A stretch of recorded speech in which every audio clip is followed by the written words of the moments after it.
Les controverses littéraires scientifiques, épisode 3, la guerre des sciences et des lettres. D'où vient l'opposition entre littéraire et scientifique qui a longtemps structuré l'enseignement en France? Peut-être bien de la mystérieuse guerre des sciences et des lettres qu'un homme politique conservateur, Louis de Bonald, prophétise en 1819. Le bref article qu'il publie sous ce titre s'amuse à décrire dans un style plutôt comique les jeux d'alliance qui se produiraient dans le cas où l'on assisterait à une bataille rangée entre écrivains et scientifiques. L'opéra, les feuilletons, le mélodrame se rallieraient certainement à la littérature. La chimie, la physiologie ou l'archéologie iraient à coup sûr grossir les rangs de la science. Resteraient alors les indécis, tous ceux qui hésitent entre les deux camps, les sciences morales, le droit, la chorégraphie, l'architecture. Comparant les forces des deux armées ainsi réunies, l'article conclut à une victoire probable des sciences. Tout annonce donc la chute prochaine de la République des lettres et la domination universelle des sciences exactes et naturelles, écrit Bonald. Ce petit article comique, de 4 pages à peine, paraît vraiment très anecdotique à la lecture.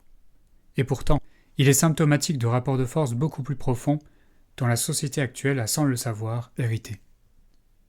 2 indices doivent en particulier nous inciter à prendre ce texte au sérieux. D'abord, son auteur, Louis de Bonald, n'est pas n'importe qui. Souvent présenté comme un précurseur de la sociologie, il s'agit d'un homme politique proche du pouvoir pendant l'Empire de Napoléon et pendant la Restauration, un partisan de la contre-révolution qui a notamment donné son nom à la loi de 1816 interdisant le divorce entre époux. Ensuite, ce texte sur la guerre des sciences et des lettres vient conclure des décennies de polémiques mettant aux prises des écrivains et des savants.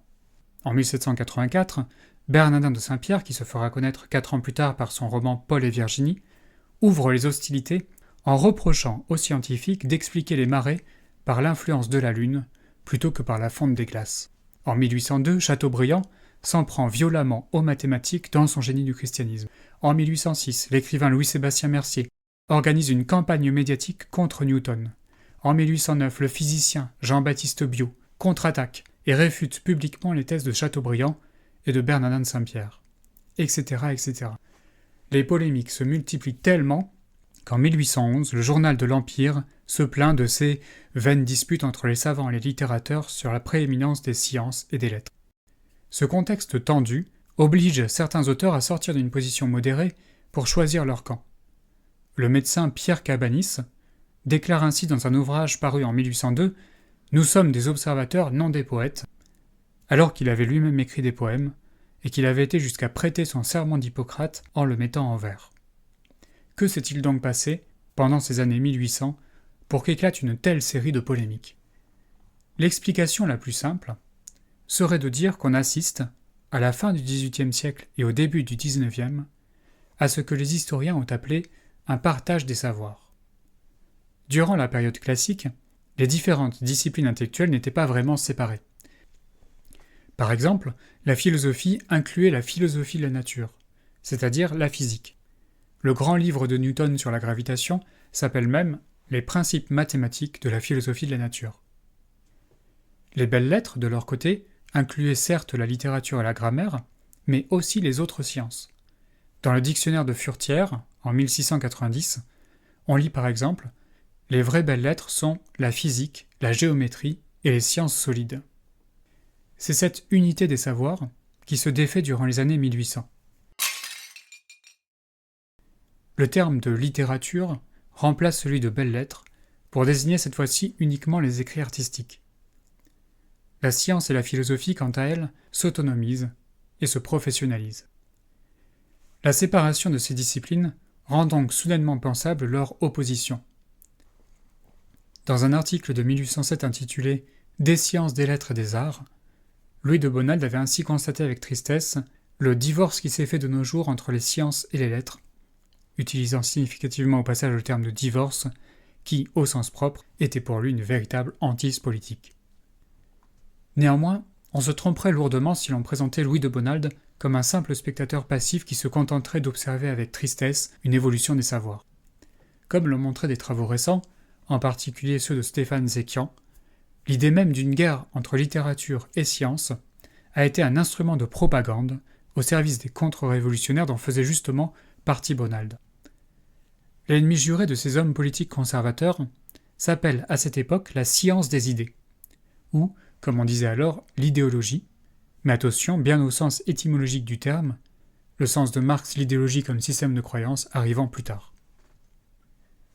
La science des idées est une nouvelle discipline, portée par des philosophes et des médecins républicains, qui entendent réformer l'éducation. Héritiers des Lumières et de l'Encyclopédie, ces auteurs, démocrates et libéraux, prônent une réunification des savoirs et la fondation d'une encyclopédie vivante où la médecine, la philosophie, l'anthropologie, les sciences naturelles dialogueraient pour constituer une science de l'homme unifiée. C'est donc peut-être avant tout pour contrer ce projet que Louis de Bonald insiste autant sur l'incompatibilité des sciences et des lettres. Tout en paraissant regretter ce divorce entre disciplines, Bonald s'en accommode en fait très bien puisque cela garantit l'échec de la science des idées républicaines. Si ces rapports de force, qui remontent à plus de 2 siècles, nous concernent encore, c'est qu'ils ont eu un impact durable sur l'organisation des études en France. À partir de 1804, le corps législatif chargé de mettre en place l'université française est en effet présidé par un ami très proche de Bonald, Louis de Fontanes. Et celui-ci finira par convaincre Bonald d'accepter une nomination à vie dans le Conseil de l'université en 1810, organe de gouvernance de l'enseignement supérieur français. Chargés de réorganiser l'université française, ces 2 hommes inscrivent alors dans les institutions la séparation des lettres et des sciences, sous la forme de 2 parcours séparés, rattachés chacun à un baccalauréat distinct. Comme le résume l'historien Wolf Feueran, l'opposition sciences-lettres passait ainsi du statut d'opinion contre-révolutionnaire à celui de dogme d'État.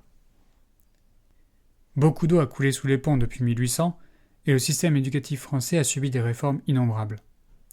L'opposition entre littéraire et scientifique demeure pourtant un principe organisateur, rarement remis en cause, alors même que son origine montre qu'il n'était nullement nécessaire et que d'autres voies étaient tout à fait possibles.